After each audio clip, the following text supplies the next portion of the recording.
Beliau bernama lengkap Kiai Haji Mufti bin Asnawi bin Bahaudin bin Ramli bin Alim bin Abdullah bin Ibrahim bin Syekh Hasan Basri bin Fatimah binti Syekh Ciliwulung bin Raden Kenyep bin Pangeran Jaga Lautan.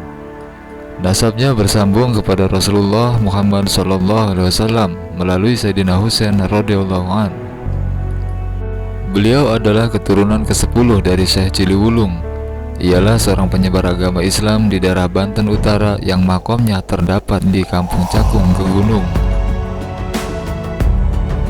Kiai Mufti bin Asnawi lahir pada tanggal 2 Januari 1935 Masehi. Ketika itu bangsa Indonesia masih berada dalam cengkeraman kolonial Belanda. Semangat pembebasan dari penjajahan telah menjulutkan semangat beliau untuk terus menuntut ilmu, bahkan sejak masih anak-anak hingga beranjak dewasa. Kiai Mufti mengawali belajar ilmu agama di kampung halamannya.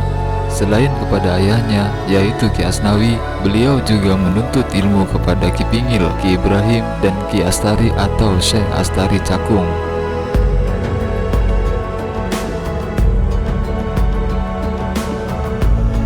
Beberapa sumber telah menyebutkan bahwa Cakung telah mengenal Islam bahkan sebelum lahirnya Kesultanan Banten, yaitu ketika Syekh Ciliwulung bersama 8 ulama lainnya membantu Maulana Hasanuddin dalam menyebarkan agama Islam di Banten.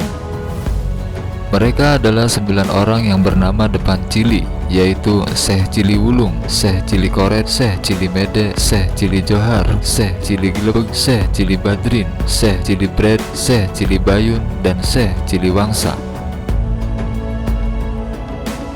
Hal inilah yang menjadikan kebatinan Kiai Mufti begitu semangat dalam menuntut ilmu, merupakan lingkungan ilmiah yang begitu kondusif untuk meneruskan tradisi keilmuan yang sudah turun-temurun.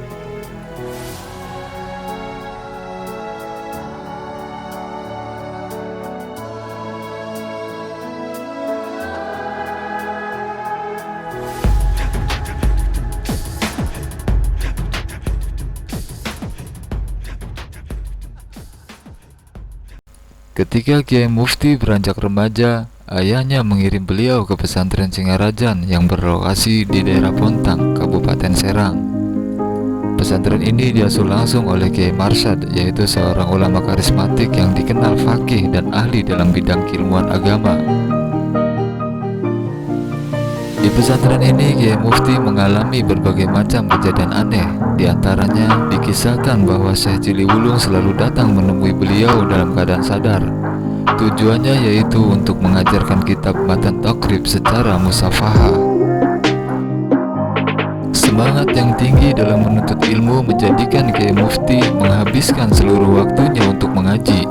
Bagi beliau, banyak tidur adalah kerugian bagi seorang santri, maka tidak aneh jika banyak kitab nazam berhasil beliau hafal dalam waktu yang sangat singkat.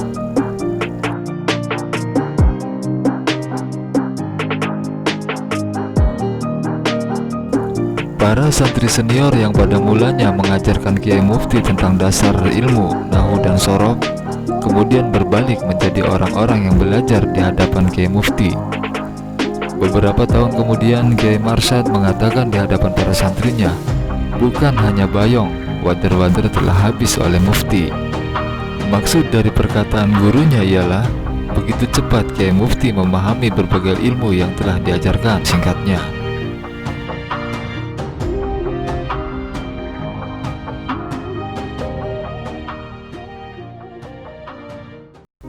Kemudian selanjutnya Ki Marsad menganjurkan kepada Kiai Mufti untuk mencari pengalaman mengaji ke tempat lain. Berbagai pesantren telah didatangi oleh Kiai Mufti, diantaranya pesantren Kadukawang, Pandeglang, pesantren Buya Amin Koper, pesantren Sukabumi, Laes, dan lain sebagainya.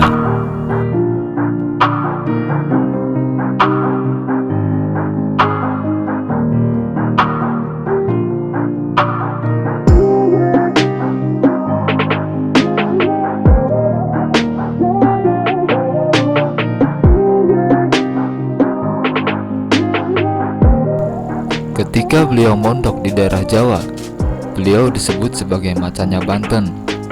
Hal itu disebabkan karena kecerdasan serta kebijaksanaan beliau dalam memberikan fatwa.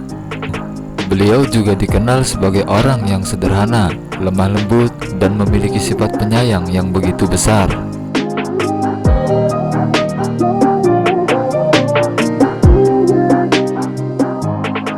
Sebagai seorang alim yang sudah dikenal keilmuannya, tentunya membuat sosok Kiai Mufti remaja menjadi incaran para orang tua yang berharap mempunyai menantu seorang kiai.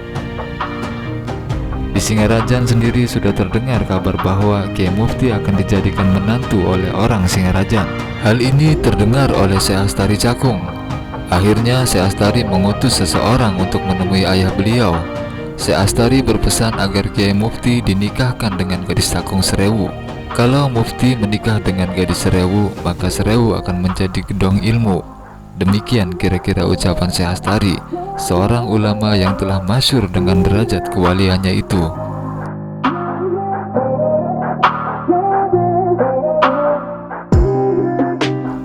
Akhirnya Kiai Mufti dinikahkan dengan Haja Jawaria, putri seorang sesepuh di Cakung Serewu. Walaupun telah menikah, namun tidak menghentikan kehausannya untuk terus menuntut ilmu dan berguru pada para kiai yang masyhur di zamannya.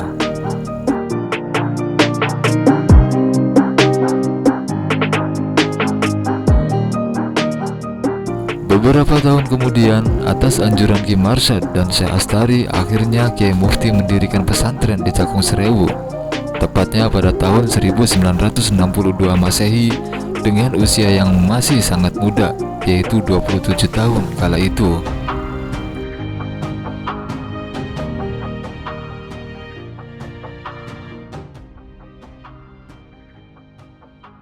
Pesantren ini pada mulanya bernama Pondok Pesantren Darul Hikmah, kemudian menjadi Pondok Pesantren Darul Hikmah Cakung. Kemudian atas isyarat dari Syekh Ciliwulung melalui mimpinya, pesantren ini pun diberi nama Pondok Pesantren Darul Hikmah Ciliwulung. Selang beberapa tahun kemudian, beliau kembali bermimpi ditemui oleh kakeknya, yaitu Syekh Ciliwulung. Kemudian setelah itu, nama pondok ini pun menjadi Pondok Pesantren Darul Hikmah Syekh Ciliwulung.